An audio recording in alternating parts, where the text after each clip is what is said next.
ավելի լավ վայր, քան Աստծո ներկայությունը։ Ամեն։ Եվ Աստծո ներկայությունը ես չեմ խոսում միայն այս 4 պատերի մասին։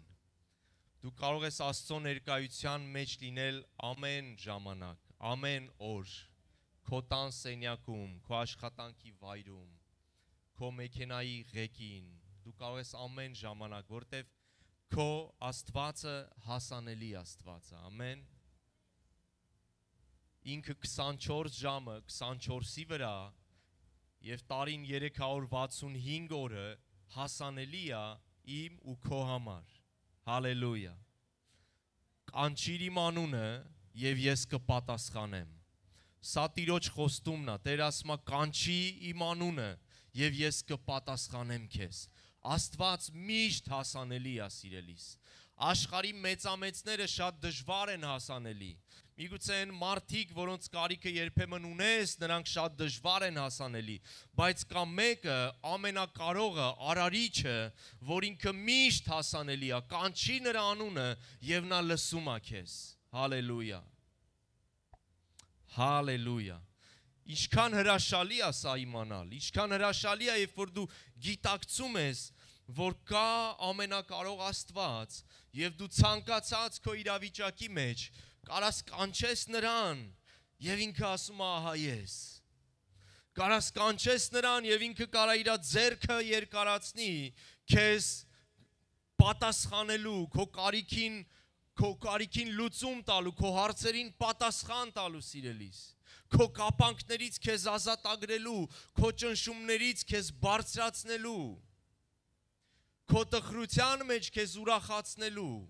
քո վախերի մեջ քեզ հույս տալու եւ հավատք ներշնչելու։ Ահա այդպիսին է քո Աստվածը։ Եվ նա հասանելի է ամեն վարքյան։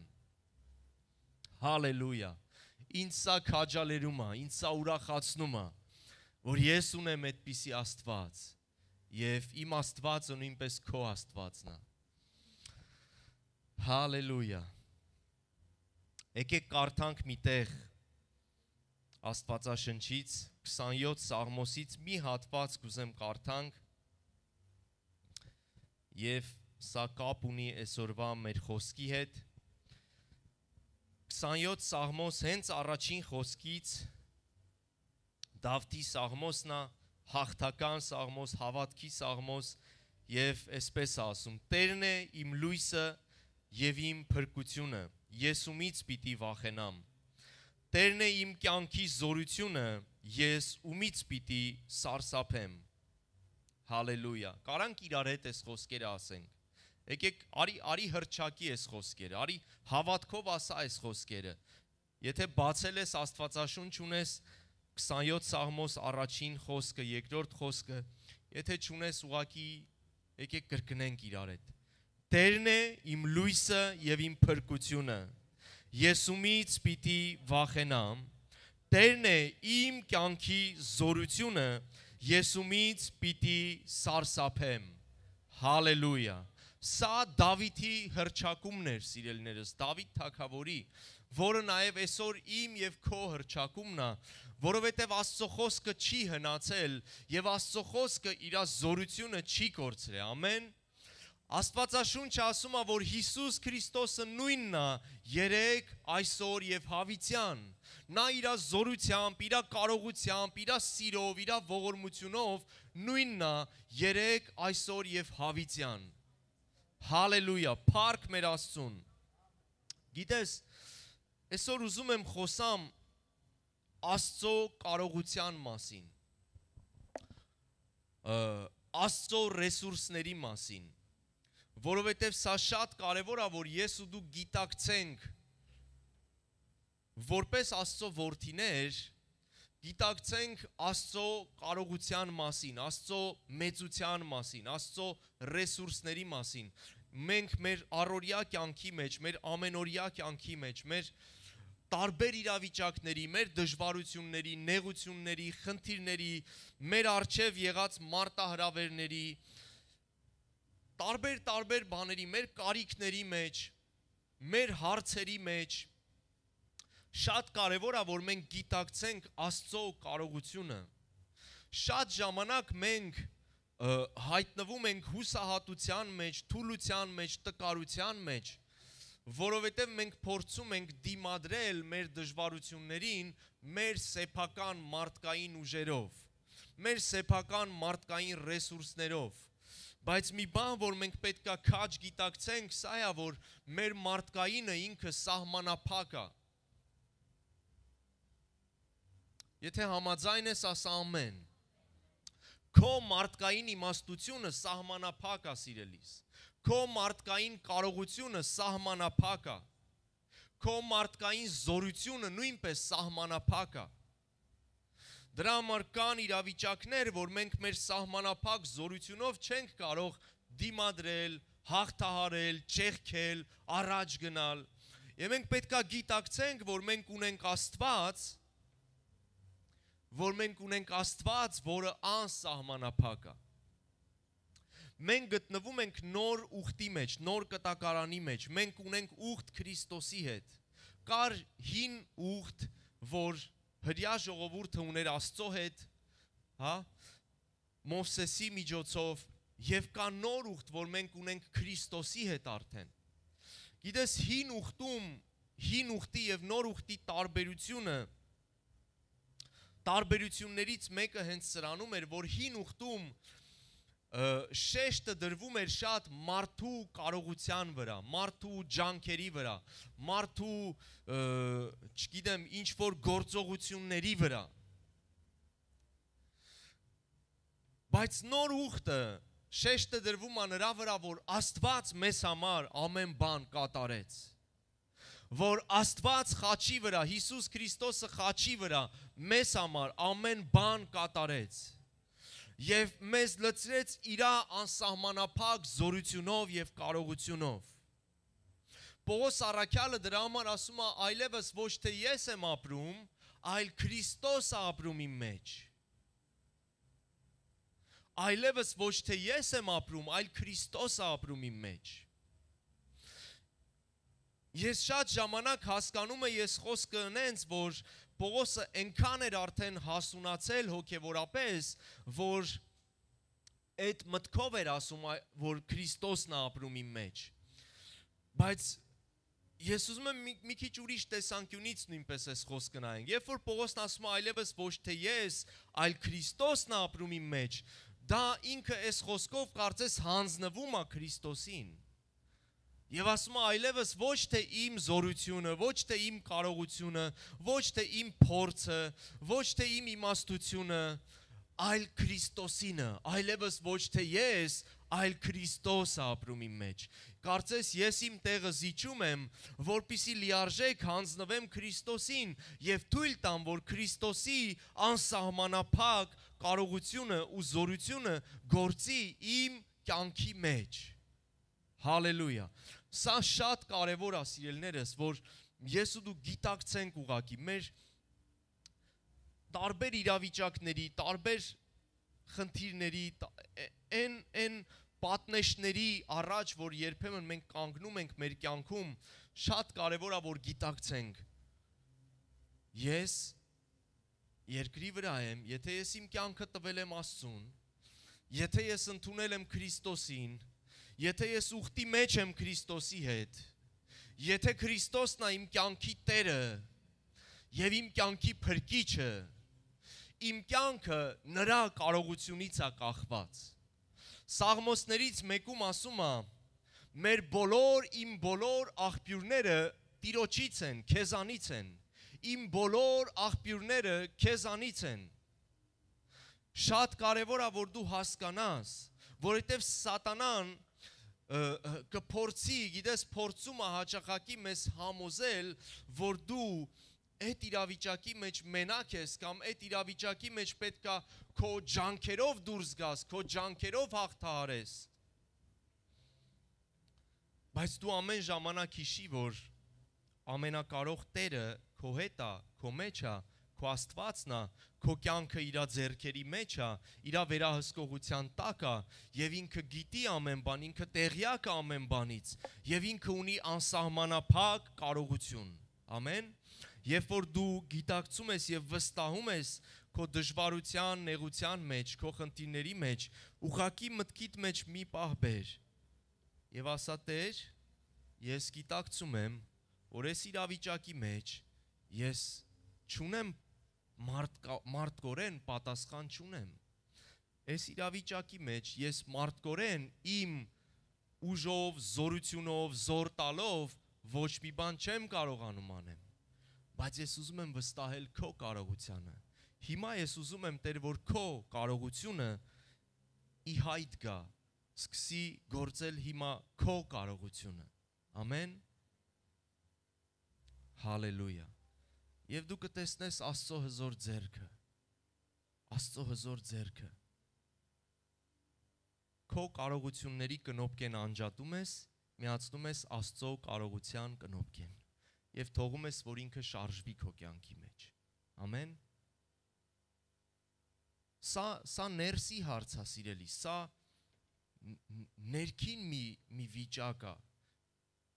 Գիտես, հիմա կասես ոնց դա անեմ, դա ինչ-որ ֆիզիկապես բացատրություն չկա դրան։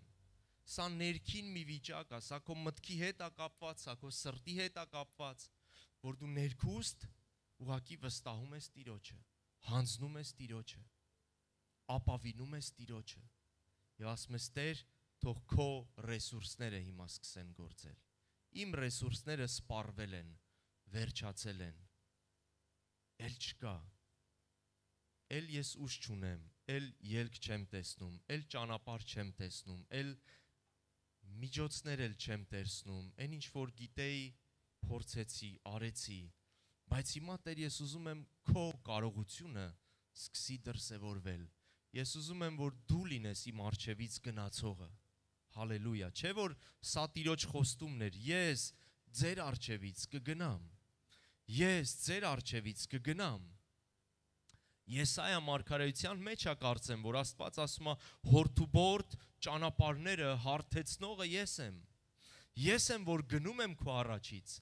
Ես եմ, որ երկաթի այդ նիգերը, պատերը, դռները բացում եմ, պոկում եմ, քանդում եմ, այն ինչ որ թշնամին քո առջև դրել է։ Ես եմ քո առջևից գնացողը։ Թույլ տուր, որ Տերը ինքը քո առջևից գնա։ Երբ որ մենք ասում ենք, որ Քրիստոս մեր Տերն է, մեր կյանքի Տերն է, դա նշանակում է, որ մեր կյանքի ղեկը մենք տվել ենք Հիսուսին։ Ամեն։ Մեր կյանքի ղեկը մենք հանձնել ենք Հիսուսին։ Այո, լինում է ժամանակ, որ մեր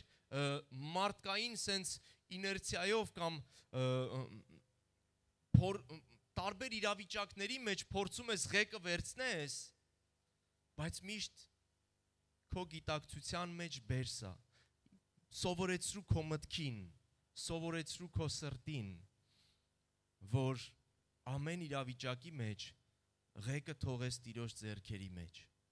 որովհետև շատ ժամանակ, երբ որ Տիրոջ ձեռքերից վերցնում ենք մեր ձեռքերի մեջ, գնում բախվում ենք սխալ տեղեր, գնում բախվում ենք,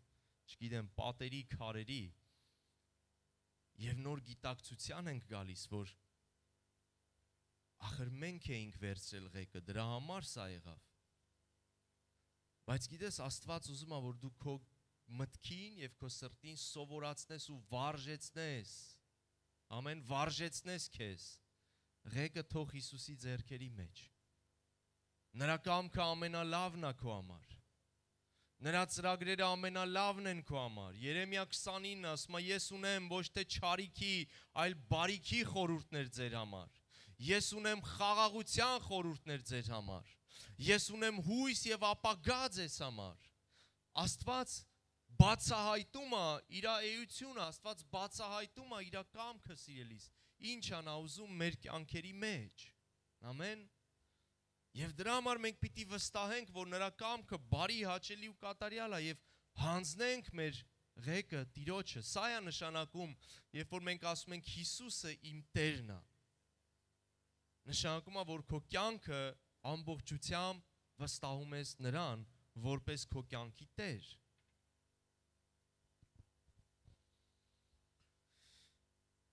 Հալելույա։ Մեր խնդիրը նրանում է, որ ունենալով Աստծուն,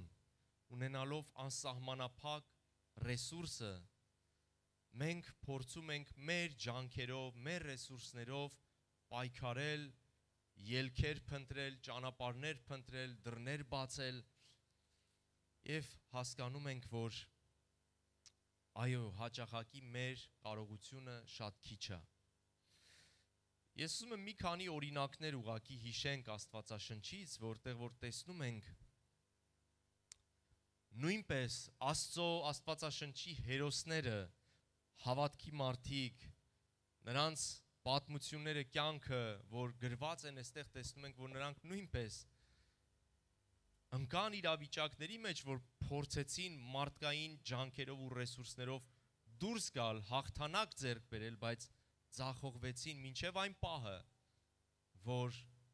սկսեցին ընդունել, օգտվել Աստծո կարողությունից։ Մենք տեսնում ենք Եղիայի պատմության մեջ, սիրելիներ, Եղիանով մարգարե էր Իսրայելի մեջ եւ այդ ժամանակ Իսրայելը կռապաշտության մեջ էր, քաոսի մեջ էր, Աստծուց հեռացել էին ժողովուրդը, ազգը,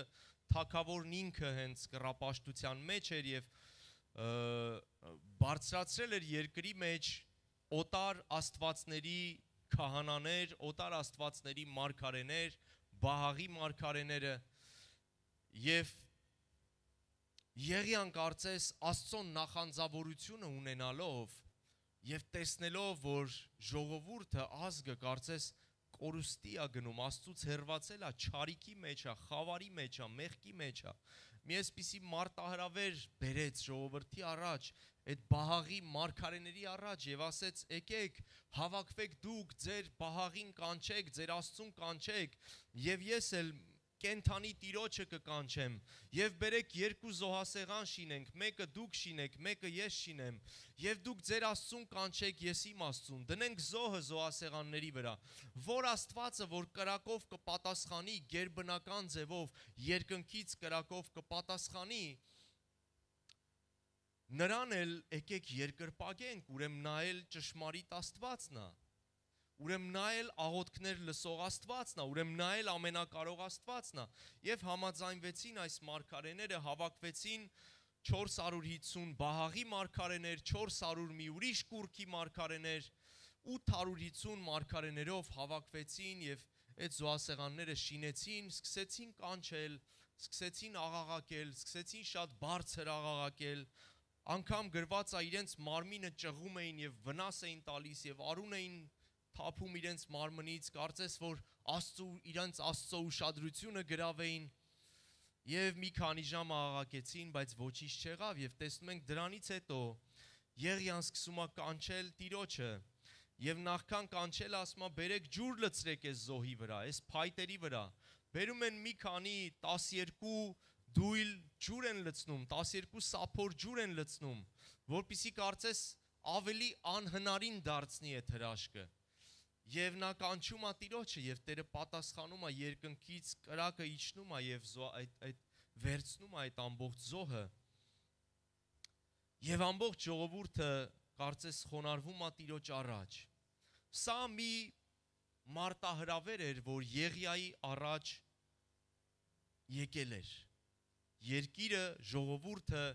մեղքի մեջ էին, չարության մեջ էին, խավարի մեջ էին, Աստծու ճանապարհները թողել էին, իսկ նա լինելով Աստվածապաշտ մարդ, կարծես չէր կարում դիմադրել այդ ամեն ինչին, նրա սիրտը ցավում էր, նրա սիրտը նեղվում էր իրանում,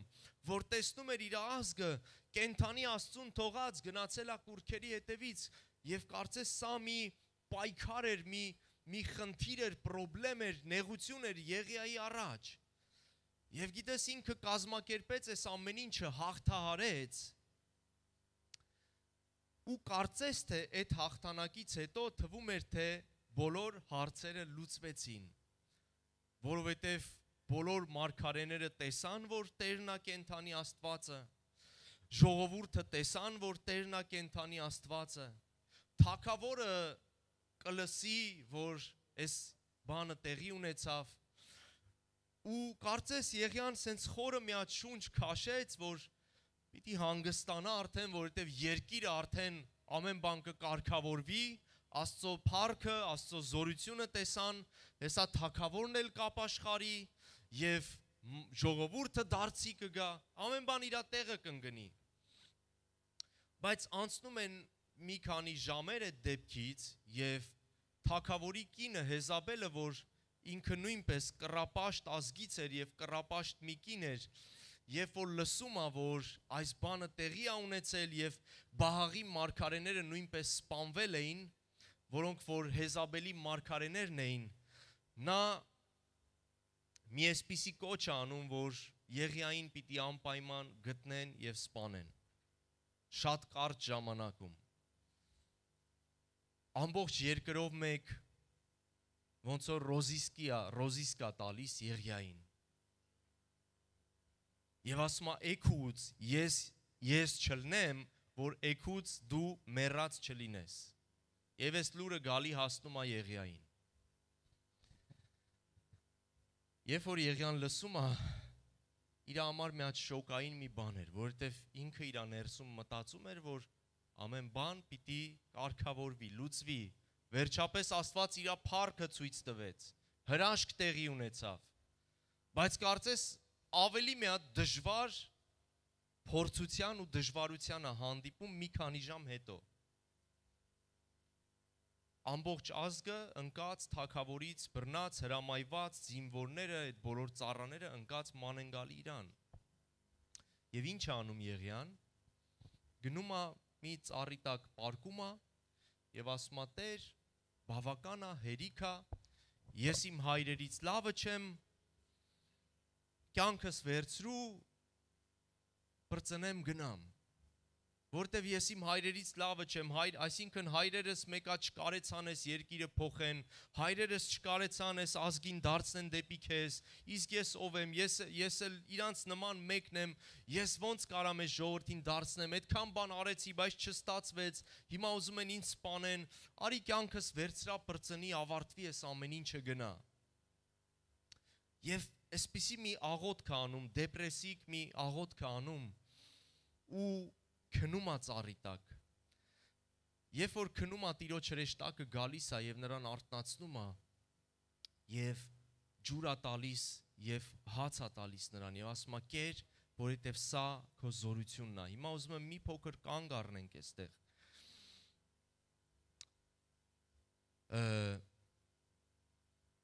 Երբ որ Եղիան հաղթահարեց այս առաջին իր պայքարը, նա կարծես իր ամբողջ ուժերը, իր ամբողջ ռեսուրսները, իր ամբողջ կարողությունը, իր ամբողջ համարձակությունը, խիզախությունը հավաքեց, սենց իր վերջին ուժերով ինչ-որ մի հատ գործողություն արեց։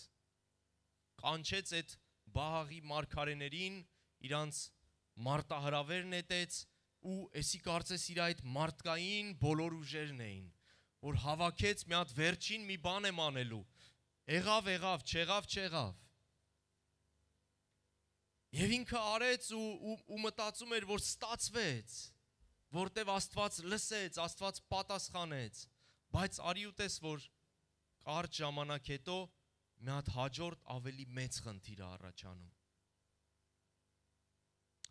Լինում է մեր կյանքերում, երբ որ ինչ-որ խնդրի մեջ ես, պայքարում ես, չգիտեմ,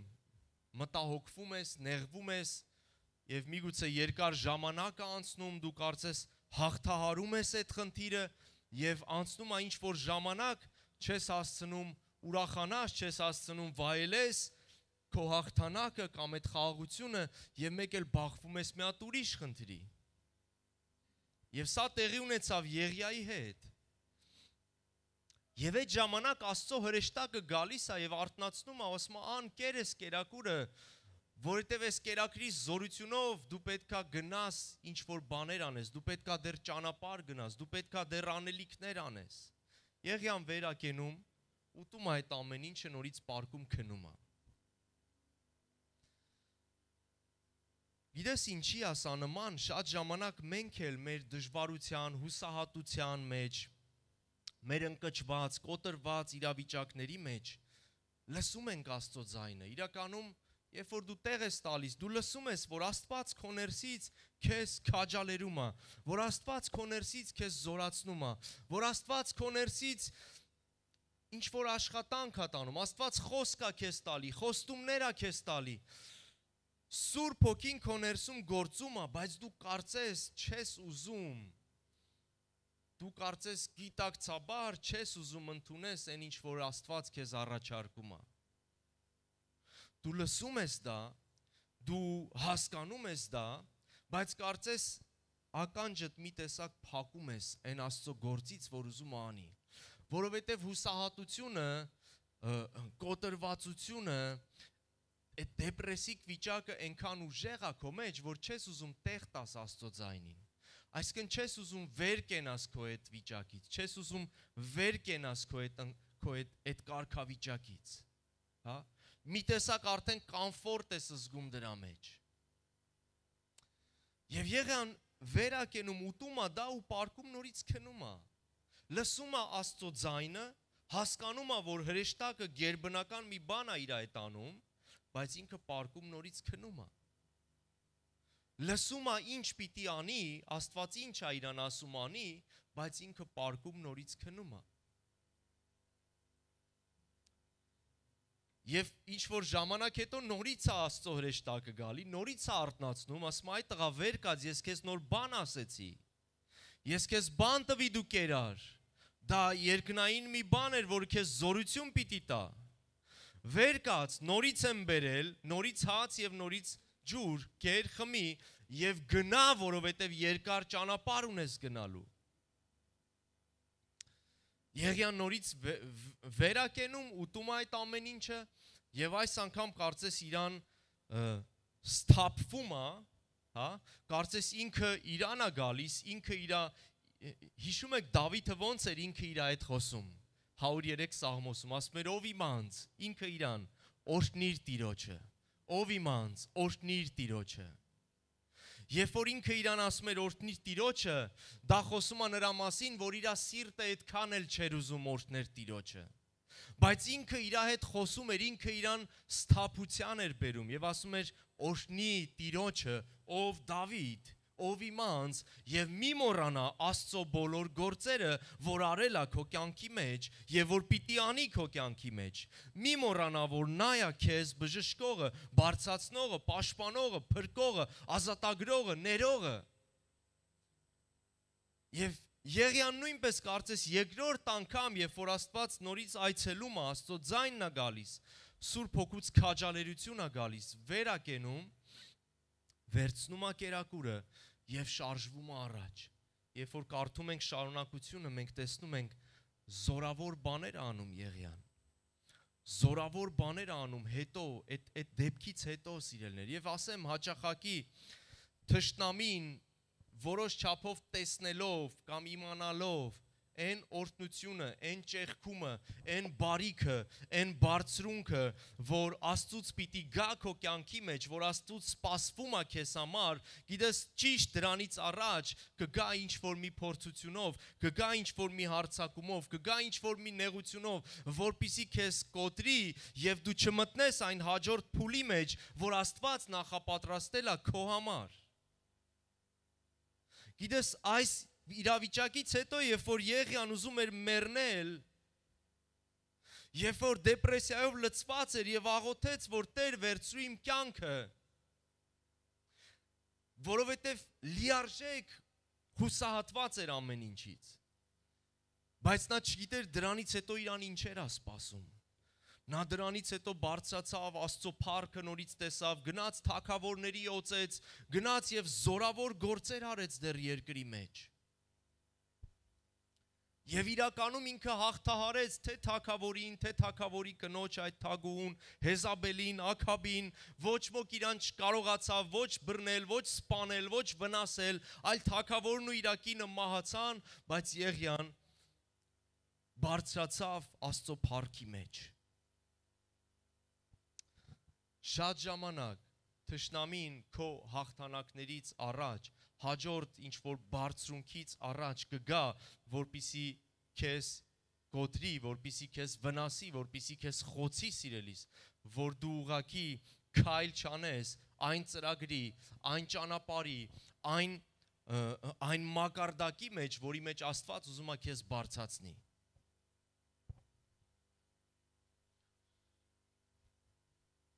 Աստված երբ որ եկավ Եղիայի մեջ, ուզում էր ասեր, դու քո ուժերը հավաքեցիր, ինչ որ բան արեցիր, բայց ես եկել եմ քեզ ասեմ, որ սրանից հետո իմ ռեսուրսներով պիտի առաջ գնաս։ Ես քեզ տալիս եմ երկնքից հաց եւ ջուր։ Ես քեզ տալիս եմ հաց եւ ջուր։ Հիշում եք Հիսուսն ասում էր, ես եմ կյանքի հացը, ես եմ կյանքի ջուրը։ Ես քեզ տալիս եմ հաց եւ ջուր Եղիա, ես քեզ տալիս եմ Քրիստոսի կյանքը, Աստծո կյանքը, որ դու վերցնես Աստծո անսահմանափակ ռեսուրսը եւ դրանով շարժվես քո կյանքի մեջ։ Աստված ինձ ու քեզ առաջարկում է իր ռեսուրսները։ Հիշում եք Դավիթ թագավորը, երբ որ Դավիթը օծվեց որպես թագավոր, օծվեց մարգարեի կողմից, բայց դեռ օրինական օֆիցիալ թագավոր չէր։ Ուղղակի մարգարեն հայտնեց նրան, որ Աստված քեզ ընտրել է եւ քեզ օծում է որպես թագավոր։ Երբ որ Սավուղը իմացավ, որ Դավիթը Աստված Սավուղին մերժել է եւ Դավիթին ընտրել է, սկսեց վատ տրամադրվել Դավիթի հանդեպ եւ սկսեց որոնել, փնտրել Դավիթին եւ առիթ էր ման գալիս, որ Դավիթին սպաներ։ Դավիթը կարծես փախուստի մեջ էր, անընդհատ փախուստի մեջ էր, աղոթքների մեջ էր։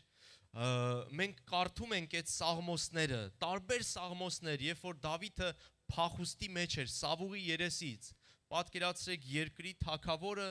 այս դեպքում նույնպես Սավուղը թագավոր էր եւ ընկել էր Դավիթի հետևից, իր զորքով, իր կարողությունով, իր իշխանությունով, որ վնասեր, սպաներ։ Եվ Դավիթը փախ է փախ, այս գյուղից այն գյուղը, այս անտառից այն անտառը, այս անապատից այն անապատը եւ վստահելով Աստծո վրա, աղոթելով, երկրպագելով, սահմոսներ գրելով, ապավինելով եւ օրերից մի օր Դավիթը նույնպես թուլանում է, այս փախուստի մեջ, այս process-ի մեջ թուլանում է։ Եվ ասում է, հելնեմ գնամ Փղշտացիների երկիրը, Փղշտացիները դա թշնամի ազգներ, որոնց դեմ որ հրեաները պատերազմում էին այդ ժամանակ։ Տրապաշտ ազգ նորից։ Եվ Դավիթը ասում է, վեր կենամ, գնամ Փղշտացիների երկիրը, եւ Սավուղը որ լսի, որ ես էլ Իսրայելում չեմ, ինձ հանգիստ կթողի ու կմոռանա։ Ես էլ գնամ այնտեղ հանգիստ ապրեմ, որովհետեւ էլ իմ ուժերով ու իմ ջանքերով էլ հոգնել եմ չեմ կարում։ Էլ հասկանում եք իր հույսը կորցրել եւ ասում էր օրերից մի օր ինքը ինձ սպանելու է։ Նորից մոռացավ Աստծո այն խոստումը, որ իրան եղել էր, որ Տերը ասել էր դու իմ սրտի համեմատ մեկն ես եւ դու լինելու ես թագավոր Իսրայելի մեջ եւ դու ես հովվելու իմ ժողովրդին։ Դավիթը կարծես նայեց իրավիճակներին, տկարացավ հավատքի մեջ, թուլացավ հավատքի մեջ, սկսեց կասկածել Աստծո խոստումների վրա եւ ասեց ավելի լավ է հելնեմ գնամ իմ կաշից փրկեմ, Սավուղը թող լսի իմանա, որ ես էլ Իսրայելի մեջ չեմ, ինձ հանգիստ թողնի։ Վեր կացավ, գնաց Փղշտացիների երկիրը իր ժողովրդի հետ, որտեղ այդ ժամանակ արդեն մի քանի 100 հոգի հետևում էին Դավիթին, վերցրեց այդ մի քանի 100 հոգին էլ, գնաց Փղշտացիների երկիրը եւ կարդում ենք այնտեղ մի շատ դաժան եւ ծանր դեպք է տեղի ունենում։ Նա սկսեց անգամ Փղշտացիներին օգնել իրենց տարբեր պատերազմների մեջ եւ գիտես տեղի ունենում մի դեպք, որ երբ որ տղամարդիկ գնացել էին պատերազմի Փղշտացիներին օգնելու, թողել էին իրանց կանանց ու երեխաներին ու իրանց ամբողջ ունեցվածքը իրանց գյուղում, գալիս է մի ուրիշ ազգ, մի ուրիշ թշնամի ազգ, մտնում է այդ գյուղ, այրում է ամեն բան եւ գողանում է բոլորի, վերցնում են բոլորի կանանց ու երեխաներին, առևանգում տանում են։ Եվ այս լուրը հասնում է Դավիթին ու իրան հարող այդ մարդկանց, մի քանի 100 հոգի տղամարդկանց, եւ երբ որ լսում են, ասում է, բոլորը իրանց ձայները բարձրացրեցին եւ սկսեցին լացել, այնքան լացեցին, որ ուժ չմնաց իրանց մեջ, եւ Դավիթի զորքն էլ շրջվեց, որ Դավիթին սպանի, որտեւ ասցին, դու ես մեղավոր, դու մեզ բերեցիր ես երկիրը, դու կազմակերպեցիր ես ամեն բաները։ Եվ հետարքիր է, որ հետո մի ուրիշ բան այնտեղ գրված։ Աստծո խոսքը ասում է, որ այդ իրավիճակի մեջ Դավիթը զորացավ իր Տեր Աստծով։ Դավիթը զորացավ իր Տեր Աստծով։ Դավիթը զորացավ իր Տեր Աստծով։ Հալելույա։ Գիտես, նորից մենք տեսնում ենք այստեղ մի իրավիճակ, երբ որ ես ու դու մեր պայքարների, դժվարությունների, խնդիրների մեջ մեր ջանքերով ենք պայքարում, գալիս է մի պահ, որ մենք հոգնում ենք, որ մենք թևաթափ ենք լինում, որ մենք հուսահատվում ենք, որ մենք կոտրվում ենք, որովհետև մեր ջանքերը սահմանափակ են եւ Դավիթի ջանքերն էլ սահմանափակ էին։ Եկավ մի պահ, ասեց, հերիքա, թողնեմ գնամ ստեղից, թող Սավուղը մոռանա ինձ։ Բայց գիտես, երբ որ ինքը հանձնվեց պայքարել, որտեվ Աստծո կամքն էր, որ ինքը մնար Իսրայելի մեջ, եւ Աստված էր իրան պաշտպանողը։ Աստված ասներ, ես քեզ ընտրել եմ որպես թագավոր եւ ես կպաշտպանեմ քեզ։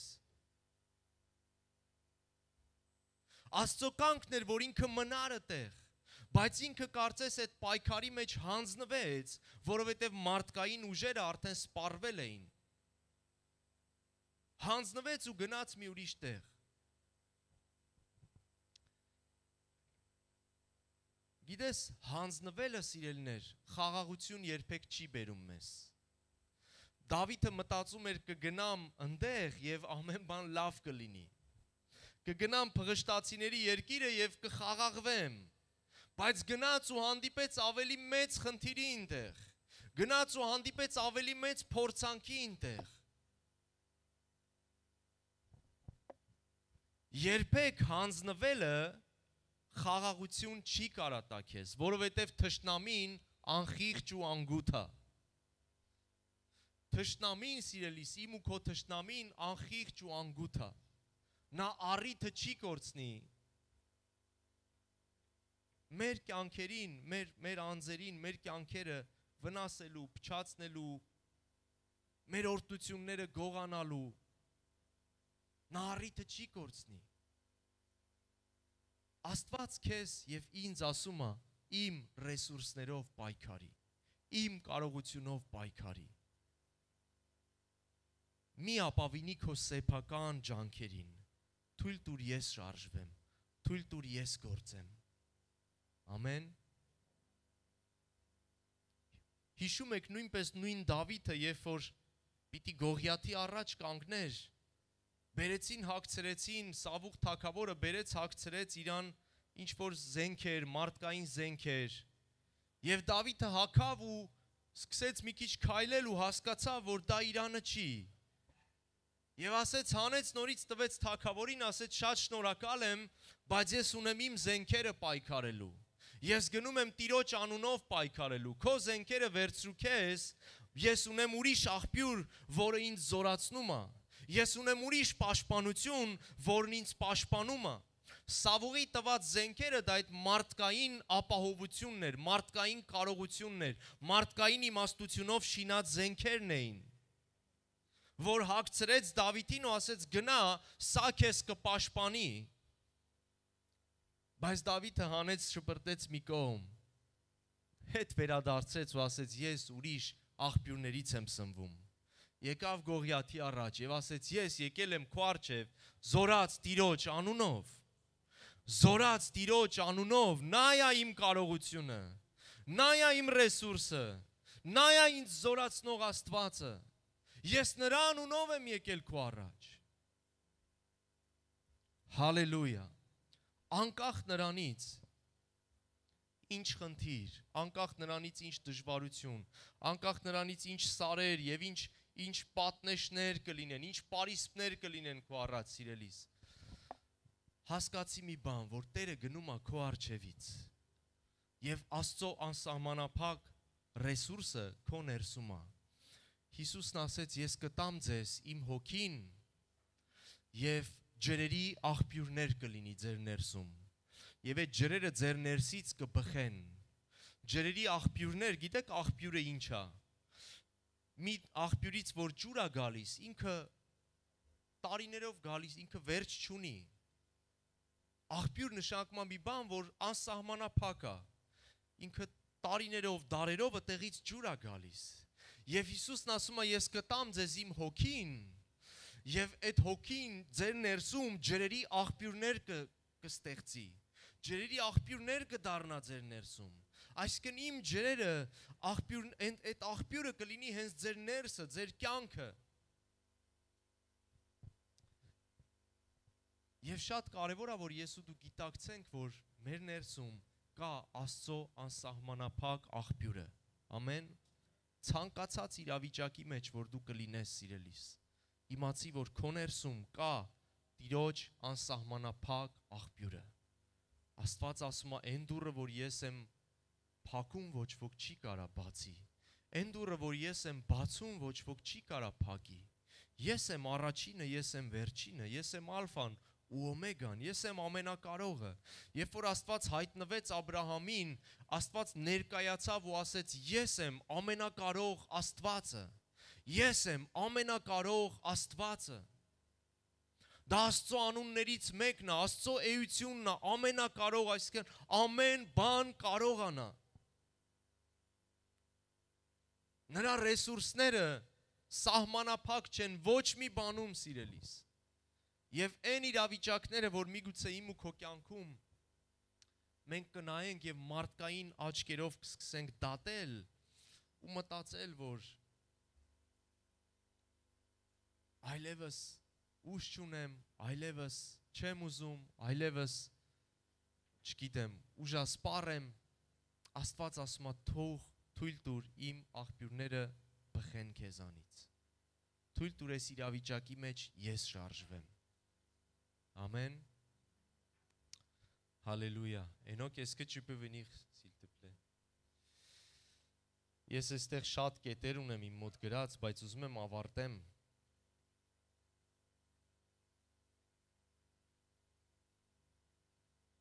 Ես ուզում եմ ավարտեմ մի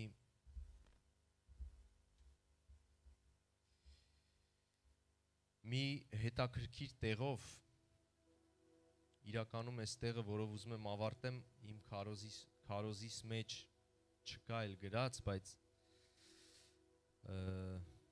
ես մի ուրիշ տեղ գրել եմ, որովհետև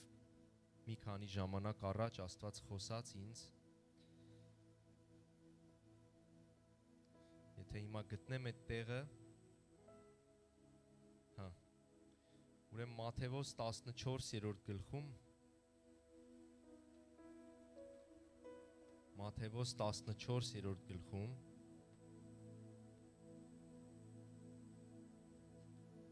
կարդում ենք մի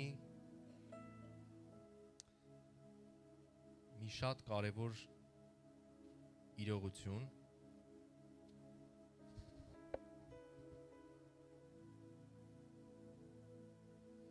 Գիտեք,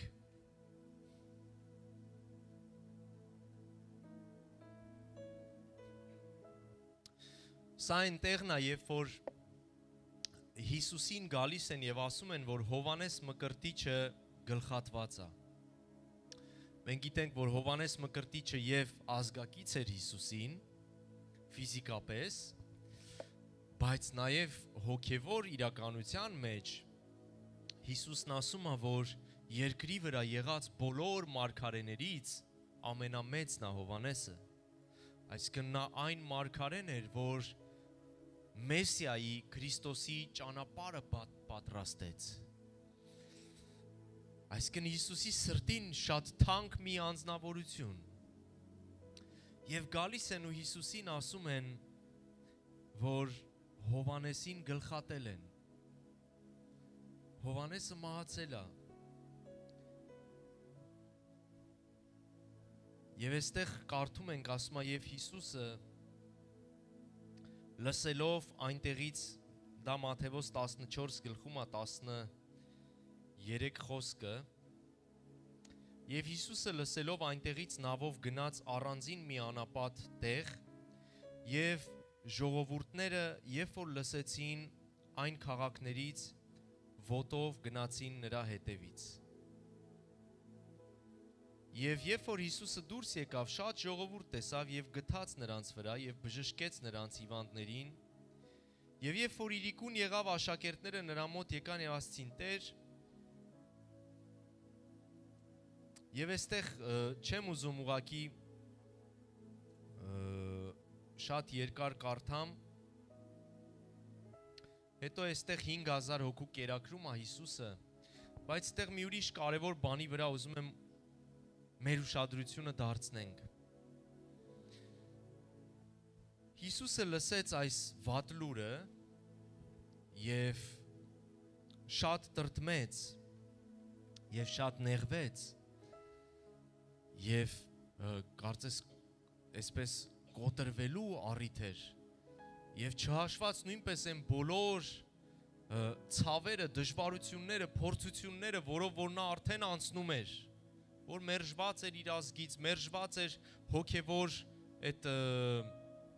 հոգևոր դասակարգից այդ ժամանակվա,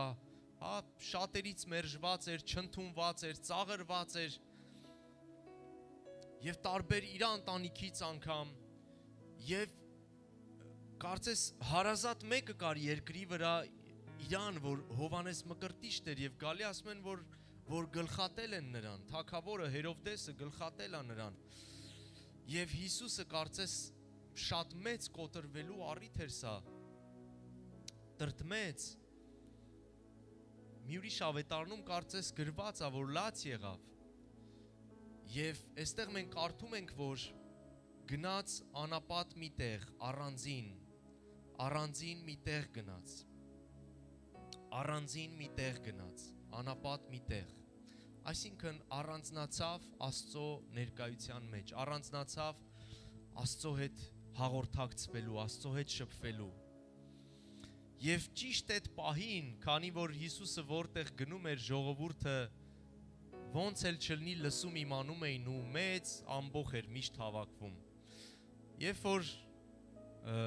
նայեց, տեսավ, որ շատ ժողովուրդ է հավաքվել։ Եվ այստեղ կարդում ենք, ասում է, եւ երբ որ Հիսուսը դուրս եկավ, շատ ժողովուրդ տեսավ եւ գթաց նրանց վրա եւ բժշկեց նրանց հիվանդներին։ Հետաքրքիր է, որ Հիսուսը տեսավ ժողովրդի կարիքը եւ գթաց, իր գութը շարժվեց։ Տեսավ, որ ժողովրդի մեջ հիվանդներ կան, սովածներ կան, կարիքավորներ կան, ինչ-որ կապանքներով բռնված մարդիկ կան,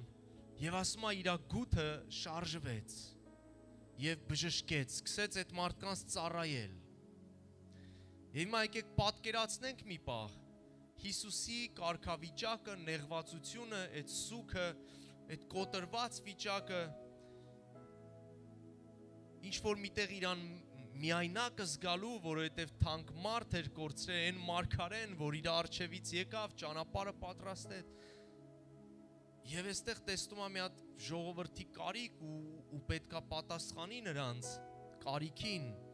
Եվ Հիսուսը չի ասում, գիտես, ինձ հանգիստ թողեք այսօր, որովհետև դուք չգիտեք իմ ներսում ինչ է կատարվում, դուք չգիտեք ինչ է պատահել ինձ հետ, արեք խնդրում եմ հանգիստ թողեք ինձ, հետո կգաք, մի ուրիշ օր կգաք, որտև ես հիմա ի վիճակի չեմ ձեզ ինչ-որ բան անելու ձեր հետ։ Բայց ընդհակառակը ասում է տեսավ, գթաց եւ սկսեց ծառայել նրանց, սկսեց բժշկել նրանց։ Որտեղից էր Հիսուսին այս ուժը, այս կարողությունը, հիմա դուք ասես դե ինքը Աստծո որդի էր։ Սիրելիներ, սա միած սխալ նախադասություն է, որ քրիստոնյաներս մեր ներսում դրել ենք։ Հիսուսը գերբնական ինչ-որ մեկը չէր երկրի վրա, եթե Հիսուսը գերբնական մեկն էր, նշանակում է իզուր էր իր բոլոր բաները, որ անում էր, որովհետև մեկ ամենք դրան չենք հասնելու, բայց եթե չենք հասնելու, ինչի համար եկավ օրինակ ցույց տալու։ Ավելի էր մեզ սենց ջիջիլ գցում, հա։ Ոչ։ Հիսուսը եկավ օրինակ ցույց տալու, որպեսզի մենք հասկանանք, որ մենք կարանք լինենք նրա նման։ Այլապես իզուր էր Հիսուսի ապրած կյանքը։ Այլապես ինքը ուղղակի կարար գար եւ միանգամից խաչվեր, մեր մեղքերի գինը վճարեր ու գնար երկինք։ Բայց ինքը 3.5 տարի ցույց տվեց օրինակ երկրի վրա, որպեսզի մենք նմանվենք նրան։ Եվ գիտես, այս սխալ մտածելակերպը կխնդրեմ, որ քո մտքից հանես, որ երբ որ տեսնում ես Հիսուսի կյանքից մի օրինակ, չասես, որ դա Հիսուսն էր, իսկ ես մեղավոր մարդ եմ, որովհետև Հիսուսը կատարյալ մարդ էր երկրի վրա, ով լցված էր Աստծո Սուրբ Հոգով, այն նույն հոգով, որով որ լցված ենք ես ու դու այսօր։ Ամեն։ Եվ որտեղից էր Հիսուսը վերցնում այդ ուժը, կարողությունը իր դժվարության մեջ, իր նեղության մեջ, իր սքի մեջ, հələ մի բան էլ ծառայեր մարդկանց, հələ մի բան էլ իր գութը շարժվում էր մարդկանց հանդեպ, մի բան էլ ներդրվեր ու ժամանակ տրամադրել ու ջանք ու եռանդ տրամադրեր մարդկանց, որտեղից էր դա։ Ինչի համար Հիսուսը չէր հանձնվում, չէր կոտրվում, կամ չէր ասում, դե խաչելու սորը կգա, կխաչվեմ, հարություն կառնեմ, ամեն բան լավ կլինի։ Ինչ կարիք կա, այսքան տանջվեմ, այսքան գործեր անեմ, այսքան։ Գիտեք, նա ուներ աղբյուր, հոր անսահմանափակ աղբյուրները։ Մենք կարդացինք, երբ որ Հիսուսը լուրը լսեց, առաջին բանը, որ արեց, գնաց հոր ներկայության մեջ։ Առաջին բանը, որ Հիսուսը արեց, այդ հարվածից հետո գնաց հոր ներկայության մեջ, առանձնացավ հոր ներկայության մեջ։ Եվ հենց այդտեղ էր, որ ինքը հորից սնվում էր, այդ անսահմանափակ աղբյուրից։ Եվ հենց այդ իրավիճակի մեջ ինքը ուժ գտավ 5000 հոգու ծառայելու, որովհետև 5000 հոգի էին չհաշված կանանց եւ երեխաներին, 5000 հոգուց ավել 10000 մարդ մոտավոր, եւ Հիսուս ասում է նրանց բժշկեց, նրանց համար աղոթեց, նրանց համար հրաշքներ արեց, իր դժվարության մեջ։ Եվ գիտես, հետո երբ որ այդ ամեն բանը լինում է, երբ որ հացն էլ բազմացնում է ու կերակրում է, աշակերտներին էլ ճանապարհում է վերջում, տեսեք ինչ է ասում, եւ Հիսուսը շուտով իր աշակերտներին ստիպեց, այսինքն այդ 5000-ին բժշկելուց, կերակրելուց հետո եմ կարդում։ Եվ Հիսուսը շուտով իր աշակերտներին ստիպեց, որ նավը մտնեն եւ Իրանից առաջ անցնեն այն կողմը, մինչեւ որ ինքը այն ժողովրդին արձակի, եւ երբ որ ժողովուրդներին արձակեց, վեր ելավ սարը առանձին աղոթք անելու։ Իր անելիքը նորից անում է, աշակերտներին ճանապարհում է, ժողովրդին ճանապարհում է եւ ասում է նորից ինչ անում, հետ է վերադառնում հոր ներկայության մեջ։ Նորից գնում է հոր ներկայության մեջ այդ աղբյուրներից սնվելու, հոր կարողությունից, հոր ռեսուրսներից սնվելու, կերակրվելու։ Եվ հետո նորից շարունակում է ծառայությունը իր։ Շատ կարևոր է, սիրելիս, եթե որպես քրիստոնյա, որպես հավատացյալ դու չգիտակցես հոր կարողությունը, հոր ռեսուրսը եւ չսովորես դրանից սնվել, այո, միգուցե շատ ժամանակ կյանքի դժվարությունները, խնդիրները, հարվածները, հակառակությունները քեզ կտապալեն։ Ես ու դու կանչված ենք սովորելու սա, հոր ռեսուրսներից սնվել սովորելու։ Ամեն։ Հայրը քո կողմից է։ Հայրը քեզ հետ է։ Հայրը քո ներսում է, նրա հոգին քո մեջ է, նրա աղբյուրները քո մեջ են։ Գիտակցի ուղղակի, ամեն իրավիճակի մեջ գիտակցի, բեր քո միտքը, իմ կյանքը Աստծո հսկողության տակ է։ Ամեն։ Երբ որ քեզ թվում է, որ էլ ուժ չունես, ասա այո, ես էլ ուժ չունեմ, բայց Տիրոջ ուժերը չեն վերջացել։ Ամեն։ Եսայան ասում է, նա է կարողություն չունեցողին ինչ անում, կարողություն ավելացնում, հալելույա։ Եկեք սա էլ կարդանք եւ ավարտենք։ Եսայա 40-րդ գլուխը, տեսեք, նա է հոգնածին ուժ տվողը եւ նա կարողություն չունեցողին զորություն է շատացնում, հոգնածին ուժ է տալիս, կարողություն չունեցողի զորությունը ինչ է անում, շատացնում է, հալելույա։ Երիտասարդները ասում է կհոգնեն եւ կվաստակեն եւ ընտիրները թուլությունով կթուլանան։ Ովքեր են երիտասարդները, այսինքն երիտասարդները, երբ որ թվում է, որ նրանց ուժը անսպառ է, դա մարդու կյանքի ամենայն զորավոր տարիքն է, չէ, բայց Աստծո խոսքը ասում է այ երիտասարդներն էլ կհոգնեն, ընտիրներն էլ ասում է կհոգնեն։ Այսինքն մարդու կարողությունն ու ռեսուրսը սահմանափակ է։ Բոլորը կթուլանան, բոլորը կընկնեն, բոլորը կվնասվեն, բայց Տիրոջը ապավինողները կնորոգվեն ուժով, թևերով վեր կսլանան, արծիվների պես կվազեն եւ չեն վաստակի, կգնան եւ չեն հոգնի, հալելույա։ Հալելույա, այո մեծ փառք տուր Տիրոջը։ Սա բանալին է սիրելիս, որ ես ու դու գնանք եւ չհոգնենք, ամեն, վազենք եւ չհոգնենք, որովհետեւ մենք կպած կլինենք Աստծո ռեսուրսներին։ Եվ ինքը երբեք չի փակում քեզանից իր ռեսուրսը։ Մենք կարանք փակենք, մենք կարանք չօգտվենք, մենք կարանք հաշվի չառնենք, որովհետև երբեմն մտածում ենք մեր ուժերով, մեր գիտությունով, մեր իմաստությունով, մեր կարողությունով, մեր ճարպկությունով։ Աստված ասում է այդ բոլոր մերերը, այդ մեր կհոգնեն, կթուլանան ու վայր կընկնեն։ Բայց նրանք, ովքեր որ Տիրոջն են ապավինում, նրանք ունեն անսահմանափակ սնվելու աղբյուր։ Տեսեք, ես մի տեղն էլ կարդամ ու աղոթենք։ Պողոս առաքյալը գրում է 2 Կորինթացիս 11:24-ում։ 11:24-ում։ 11:24 2 Կորինթացիս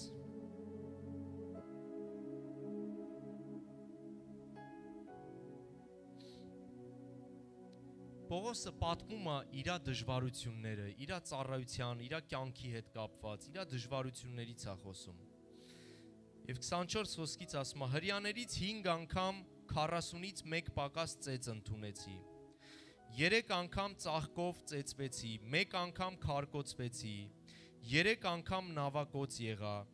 մի ցերեկ ու գիշեր անդունդում մնացի, շատ անգամ ճանապարհներում,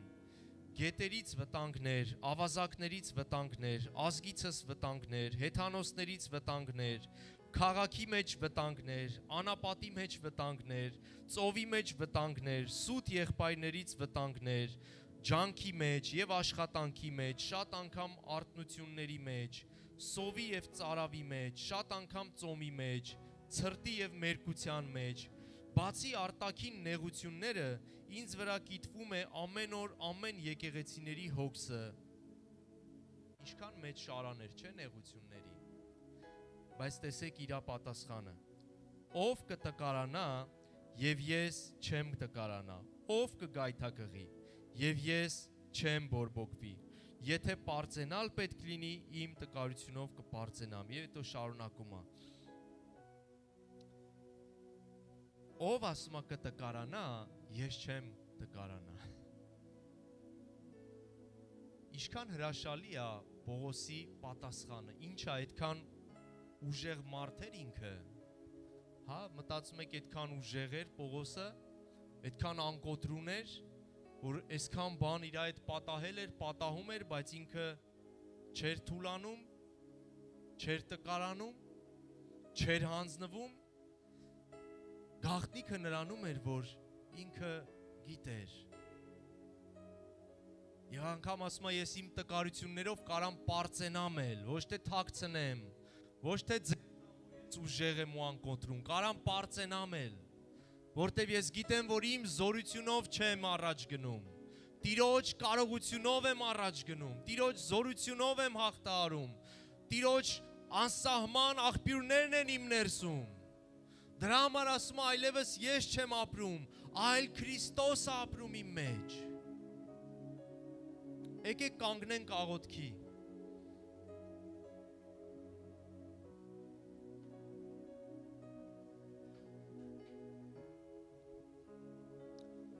Պողոսը իր թղթերում հաճախակի այսպես այս հռչակումները անում է։ Մի ուրիշ տեղ ասում է, որ ավելին քան հաղթող ենք Քրիստոսի մեջ։ Մենք ավելին քան հաղթող ենք ում մեջ Քրիստոսի մեջ, Քրիստոսի միջոցով։ Իմ ու քո զորությունը նրա մեջ է, սիրելիս։ Ամեն։ Հալելույա։ Իմ ու քո կարողությունը նրա մեջ է։ Սկսիր այսօրվանից օգտվել նրա կարողությունից, որտև Տերը այդ ռեսուրսները քո առջև է դրել։ Հիսուսը խաչվեց, որպեսզի ես ու դու այդ ռեսուրսներից օգտվենք։ Հիսուսը հարություն առավ, գին վճարեց, որ այդ ռեսուրսները իմ ու քո համար հասանելի լինեն։ Ամեն։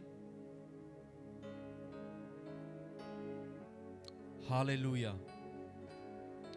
Հալելույա։ Ուղղակի եկեք ամեն մեկս մեր աչքերը փակենք եւ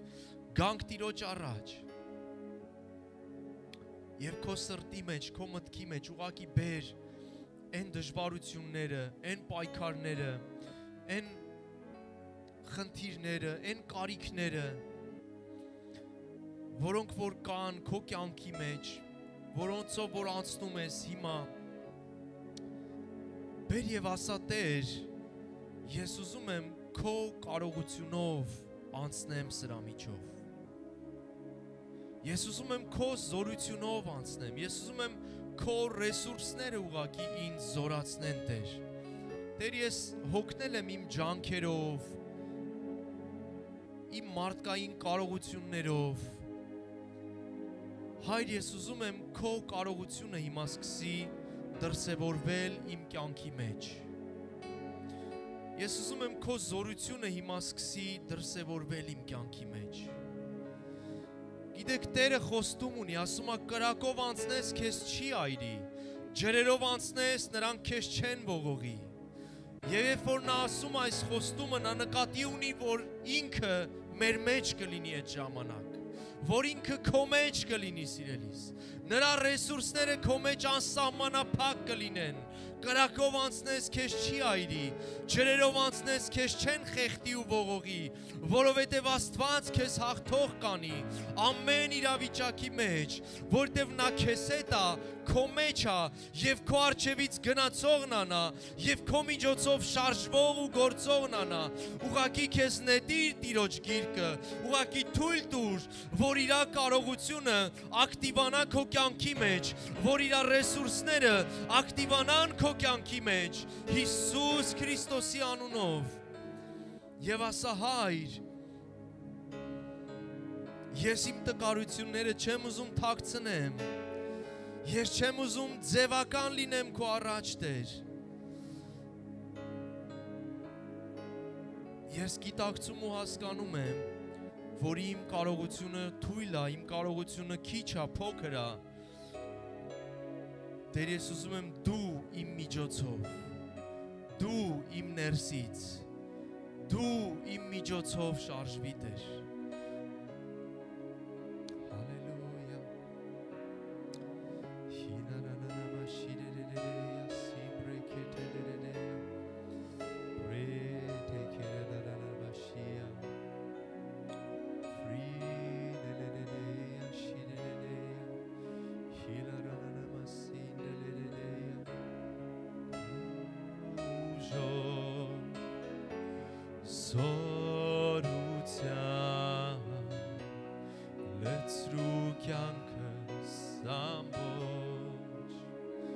ասա Տիրոջ ես խոսքերը քո ուժով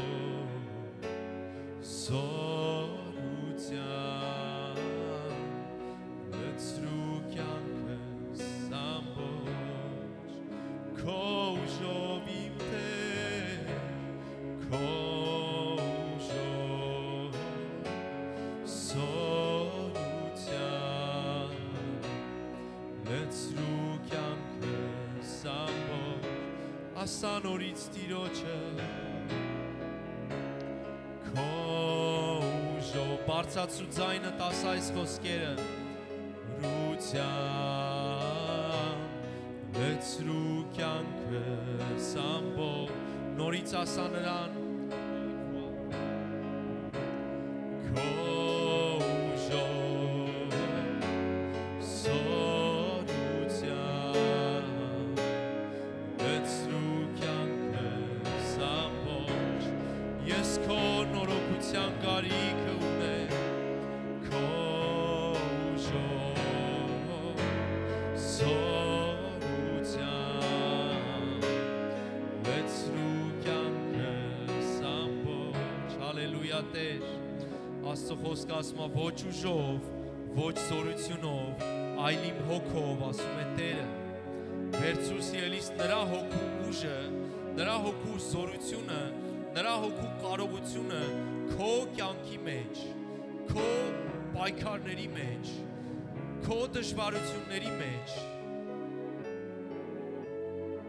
Տեր իմ Աստված շնորհակալ ենք քեզանից Այն ինչ որ դու մեզ համար արել ես անում ես Տեր Շնորհակալ ենք Հիսուս որ մենք քեզ հետ ավելին քան հաղթող ենք Շնորհակալ ենք Տեր Շնորհակալ ենք Տեր Օրհնում ենք քեզ Հայր Եվ ես աղոթում եմ Տեր որ այստեղ ամեն մեկին եկեղեցին Տեր լցրու քո ուժով քո զորությունով քո կարողությունով Տեր իմ Աստված եւ դու եղիր մեր ապավինությունը դու եղիր մեր զորությունը Տեր որովհետեւ դու ես թուլացածին զորություն ավելացնում Տեր դու ես ընկածին բարձրացնում Տեր դու ես հաղթանակներ տվող Աստվածը դու ես անհնարինը հնարավոր դարձնողը Հայր իմ Աստված մենք չենք ուզում մեր ռեսուրսներով պայքարել մենք չենք ուզում սավուղի հանդերձներով պատերազմել մենք ուզում ենք Տիրոջ հոգով պատերազմել